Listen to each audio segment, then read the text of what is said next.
आता पुढच्या काळात सगळे सापडतील। याच्यामध्ये कोण कोण मोठे मासे ते सगळं सापडलं। सगळ्यांना मोकासुद्धा लागणार आहे। 302 मध्ये सुद्धा जाणार आहेत आणि सामूहिक कटासुद्धा येणार आहे। आणि हे जर सरकारने नाही केलं तर पुन्हा एकदा रस्त्यावरती मराठी येणार आहे। 100% सोडणार नाहीत पोलिस कोणाला त्याच्यात, कारण मुख्यमंत्र्याचा सुद्धा तसा शब्द आहे। तरी आपल्याकडे आले होते, काय चर्चा झाली काय नाही? काय ते कुटुंब आलं म्हणजे काय चर्चा करण्यासाठी। आरोपी आणखीन अटक नाही आहेत, बरेचसे आरोपी आणखीन फरार आहेत। त्या संदर्भानं आम्ही कुटुंबाकडे जातो, तेही त्यांचे काही वाटलं त्यांना काही सांगितलं पाहिजे तर तेही येऊन सांगतात। त्या पद्धतीनं जसं त्या कुटुंबाला न्याय पाहिजे त्या न्यायानुसार आम्ही लढतो। आणि आमची सगळ्यांचीच इच्छा आहे की त्या सगळ्या आरोपींना अटक होऊन त्यांना कठोर शिक्षा झाली पाहिजे, ही सगळ्यांची भूमिका। आणि त्यासाठी आता राज्यभर मोर्चे सुरू झाले। सरकारी वकिलांना ऐन टाईमला केस लढायलाच नकार दिला नाही, त्याबद्दल मी काय माहिती घेतली नाही। ते रात्रीचा प्रकार आहे काय, तर आता माहिती घेऊ आम्ही त्याचे काय असलं, पण ते ऐन वेळेचं काय माहीत नव्हतं काय होतं। महाराष्ट्रामध्ये शेकडो पोलीस आहेत, परंतु वाल्मीकरांना ते अटक नाही करू शकले। काय तो भाग आता वेगळा आहे, आता झाली। आता पुढच्या काळात सगळे सापडतील। याच्यामध्ये कोण कोण मोठे मासे ते सगळं सापडलं। धनंजय मुंडे म्हणाले की मला राजकारणातून संपवण्याचा प्रयत्न करत आहेत काही लोक, माझा या प्रकरणाशी कुठलाही संबंध नाही आहे की नाही आता ते सिद्ध होईलच ना। आता चौकशी सुरू होईल। आता काही आणखीन फरार आहेत, त्यांचे CDR घेतले जातील, त्यांच्या सगळ्या कॉल डिटेलवर लक्षात येईल कोण याच्या पाठीशी आहे। खंडणी कुणी मागितली, कुणी मागायला लावली, कोणी खून करायला लावला आणि आरोपी फरार केले कुणी आणि सांभाळताय कोण, या सगळ्या विषयात आता चौकशी होऊन ते सगळेचे सगळे मध्ये येणार आहे आणि सगळ्यांना मोकासुद्धा लागणार आहे। 302 मध्ये सुद्धा जाणार आहेत आणि सामूहिक कटासुद्धा येणार आहे। आणि हे जर सरकारने नाही केलं तर पुन्हा एकदा रस्त्यावरती मराठी येणार आहे। एवढी मोठी पोलीस यंत्रणा आहे, परंतु 3 आरोपी अजूनही सापडत नाही आहेत, काय म्हणाले? त्यांनी काहीतरी शब्द दिलाय वाटतं की इतक्या दिवसात करू, तितक्या दिवसात कुटुंबाला बहुतेक नाही झालं तर आहेतच ना। आम्ही रस्त्यावरती उतरणार तिथे गृहमंत्र्यांना पण सांगितलं आहे आणि बहुतेक काल मुख्यमंत्र्यांचं आणि कुटुंबाचं बोलणं झालं या विषयावरती।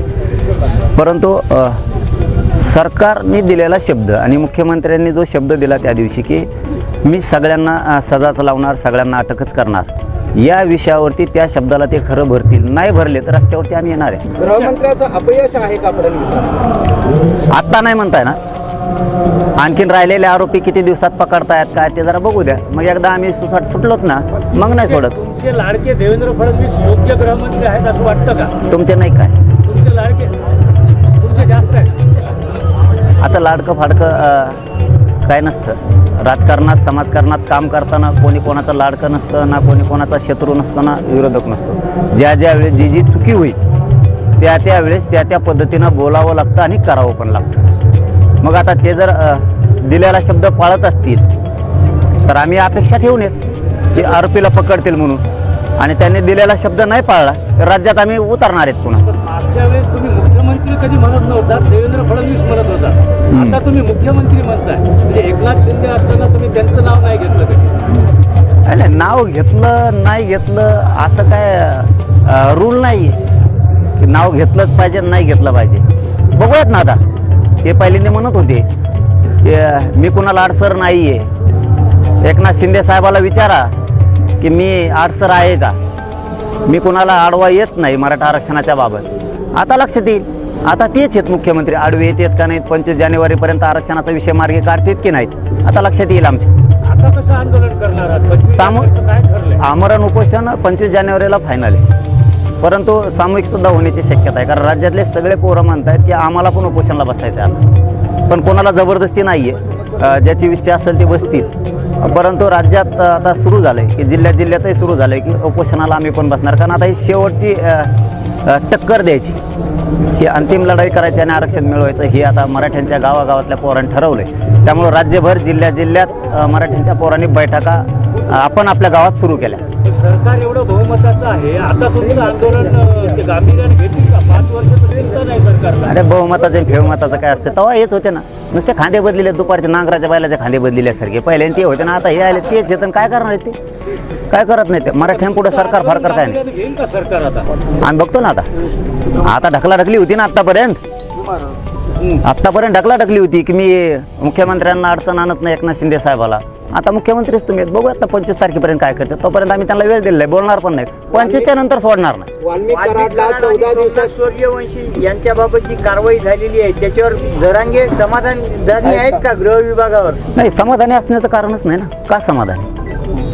एक परभणीचा असेल किंवा मस्साजोगचा असेल, एका लेकराचा जीव गेलाय आणि त्याचं समाधान असण्याचं काय कारण आहे? कारण त्यांना न्याय जर मिळाला नाही, आणखीन आरोपीच फरार आहेत, आणखीन आरोपीच सापडले नाही, मग परभणीचं प्रकरण असो किंवा मस्साजोगचं असो, समाधानी असण्याचं काही कारण नाही. आणि न्याय मिळाला बी तरी समाधानी असणारच नाही आहेत. कारण शेवटी एका आईचा मुलगा गेलाय, कुणाचं तरी लेकरं उन्हात पडले, समाधानी असूच शकत नाही. वाल्मिक कराडला 14 दिवसांची कोठडी भेटलेली आहे. पोलीस योग्य तपास करतील काय सांगा? 100% सोडणार नाहीत पोलिस कोणाला त्याच्यात. कारण मुख्यमंत्र्याचा सुद्धा तसा शब्द आहे की सगळे मध्ये घेऊन त्यांना कठोर कारवाई करून त्यांना फाशीपर्यंत नेल्याशिवाय मी हटणार नाही. या शब्दावरती मराठा समाज शांत आहे. आता कराडला अटक झालेली आहे. धनंजय मुंडे यांचा राजीनामाबाबत आपली काय भूमिका आहे? राजीनामा द्यावा, योग्य चौकशी व्हावी? काय, मला त्याबद्दल माहीत नाही. मला एवढंच माहिती आहे याच्यामध्ये जे येतील ते मंत्री असो, ते आमदार असो, नाही तर ते राष्ट्रपती असो, सुट्टी द्यायची नाही. नसता महाराष्ट्र आम्ही बंद पाडणार.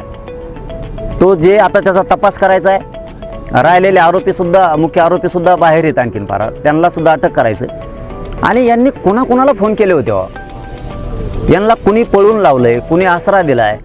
त्यावेळेच्या काळात कुणी कुणाला खून केल्याच्या नंतर कुणी कुणाला सरकारी पाठबळ दिलं?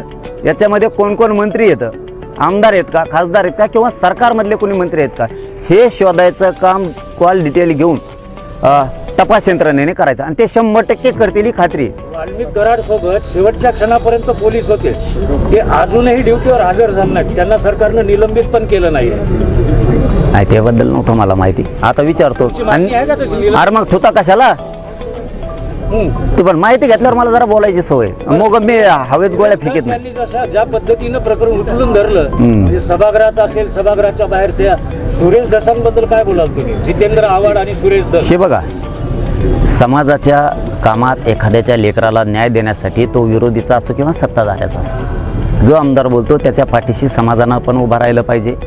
मग त्याच्यात तो संदीप क्षीरसागरसुद्धा बोलतो, खासदार पण बोलतोय, त्याच्यात सुरेश धस पण बोलतो. हे जे बोलत आहेत ना, यांच्या पाठीशी उभा राहिलं पाहिजे आणि राहणारसुद्धा, लोकसुद्धा राहणार. पण आमचं मत आहे, हे प्रकरण आम्ही कसल्याच परिस्थितीत दबू देणार नाहीत. मुख्यमंत्र्यांनी दिलेला शब्द पाळायचा, त्यांनी जर पाळला नाही तर राज्य आम्ही बंद पाडणार आहे. 100% मराठे रस्त्यावरती उतरणार आहेत. एक जर याच्यातला आरोपी सुटला तरी. धन्यवाद. नवीन घडामोडी पाहण्यासाठी आजच आम्ही मुंबईकर 24 तासला लाईक करा, सबस्क्राईब करा आणि अपडेट राहा.